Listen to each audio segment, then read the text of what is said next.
Hi hello guys, welcome to best Karnadu YouTube channel. ಇವತ್ತು ನನ್ನ first vlog ಆಗಿರೋದ್ರಿಂದ ಚಾಮುಂಡಿ ಬೆಟ್ಟದಲ್ಲಿ ಸ್ಟಾರ್ಟ್ ಮಾಡೋಣ ಅಂತ ಅಂದ್ಕೊಂಡಿದ್ದೀನಿ.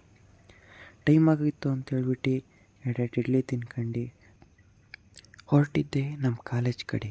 ಏಕೆ ಅಂದರೆ ಅಲ್ಲಿಂದ 500 ಮೀಟರ್ಸ್ ವಾಕ್ ಮಾಡಿದ್ರೆ ಅಲ್ಲಿಂದ ಬೆಟ್ಟ ಹತ್ತಕ್ಕೆ ದಾರಿ ಇದೆ. ದೇವಸ್ಥಾನದ ಹತ್ರ ಹೋಗಬೇಕು ಅಂದರೆ 1001 ಮೆಟ್ಲು ಕೂಡ ಇದೆಯಂತೆ. ಅದು ನಮಗೆ ಗೊತ್ತಿರಲಿಲ್ಲ. ನಮಗೆ ಹೇಳಿದ್ದು ನಾವಿರೋ ರೂಮಿನ ಓನರು. ಅದಕ್ಕೆ ಬೆಳಗ್ಗೆ ಬೇಗ ಎದ್ದು ರೆಡಿಯಾಗಿ ಹೊರಟಿದ್ದೀವಿ. ಕೊನೆಗೂ 500 ಮೀಟರ್ಸ್ ವಾಕ್ ಮಾಡಿಬಿಟ್ಟು ಬೆಟ್ಟ ಎಂಟ್ರಿ ಹತ್ರ ಬಂದಿದ್ದೀವಿ. ಇಲ್ಲಿ ನೋಡಿದ್ರೆ ಕೋತಿಗಳೆಲ್ಲ ನಮ್ಮನ್ನು ವೆಲ್ಕಮ್ ಮಾಡ್ತಿದ್ದೇವೆ ಗೈಸ್. ಈಗ 1001 ಮೆಟ್ಲನ್ನ ಹತ್ತಬೇಕು. ಬೆಟ್ಟ ಹತ್ತನ ಬನ್ನಿ. ನಮ್ಮ ಪ್ರೀತು ಸ್ಟಾರ್ಟಿಂಗಲ್ಲಿ ಬೇಗ ಹತ್ಬಿಟ್ಟ. ಆಮೇಲೆ ನೋಡಿ ಏನಂದ ಅಂತ.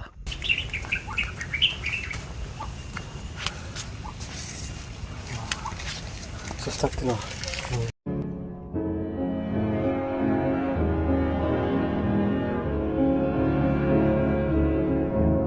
ಅರ್ಧ ಮುಗೀತು ಅನ್ನೋ ಖುಷಿಗೆ ಚಾಮುಂಡಿ ಬೆಟ್ಟದ್ದು ಬೋರ್ಡ್ ಸಿಕ್ತು ಅಂತೇಳ್ಬಿಟ್ಟು ವೀಡಿಯೋ ಮಾಡ್ಕೊಂಡೆ. ಮುಂದೆ ಬಂದು ನೋಡಿದ್ರೆ ನಂದಿ ಸ್ಟ್ಯಾಚ್ಯೂನೂ ಸಿಕ್ತು. ಅದನ್ನು ಸ್ವಲ್ಪ ವೀಡಿಯೋ ಮಾಡ್ಕೊಂಡು ಮುಂದೆ ಬಂದ್ವಿ. ಅಲ್ಲೊಂದು ಸ್ವಲ್ಪ ಹೊತ್ತು ಕೂತಿದ್ದೋಗೋಣ ಅಂತೇಳ್ಬಿಟ್ಟು ಕೂತಿದ್ರೆ ಈ ಥರ ನೇಚರ್ ಇತ್ತು.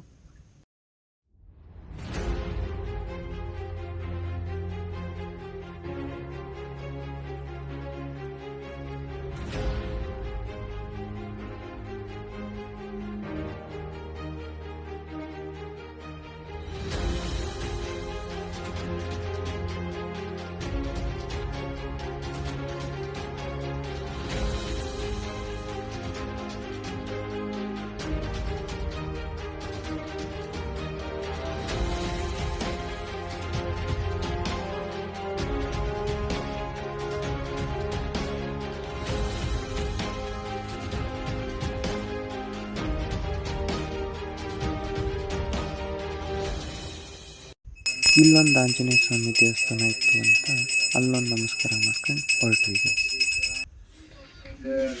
ಮುಂದೆ ನೋಡಿದ್ರೆ 70% ಜನ ಸ್ಲಿಪ್ಪರ್ ಹಾಕೊಂಡೇ ಬೆಟ್ಟ ಹತ್ತುತ್ತಿದ್ರು. ಮತ್ತು ಸ್ವಲ್ಪ ಜನ ಹರಕೆನೂ ತೀರಿಸ್ಕೊಂಬರ್ತಿದ್ರು. ಫೈನಲಿ ನಮಗೆ 1:45ಗೆ ದರ್ಶನ ಸಿಕ್ತು. ನಾವು ಕ್ಯೂ ಅಲ್ಲಿ ನಿಂತಿದ್ದು 9:45. 4 ಅವರ್ ಆದಮೇಲೆ ದರ್ಶನ ಸಿಕ್ತು. ಅಂದರೆ ಅಷ್ಟು ರಶ್ ಇತ್ತು. ಐ ಹೋಪ್ ವಿಡಿಯೋ ಇಷ್ಟ ಆಯಿತು ಅನಿಸುತ್ತೆ. ಸ್ಟಾರ್ಟಿಂಗ್ ಆಗಿರೋದ್ರಿಂದ ಅಪ್ಸ್ ಡೌನ್ಸ್ ಇರುತ್ತೆ.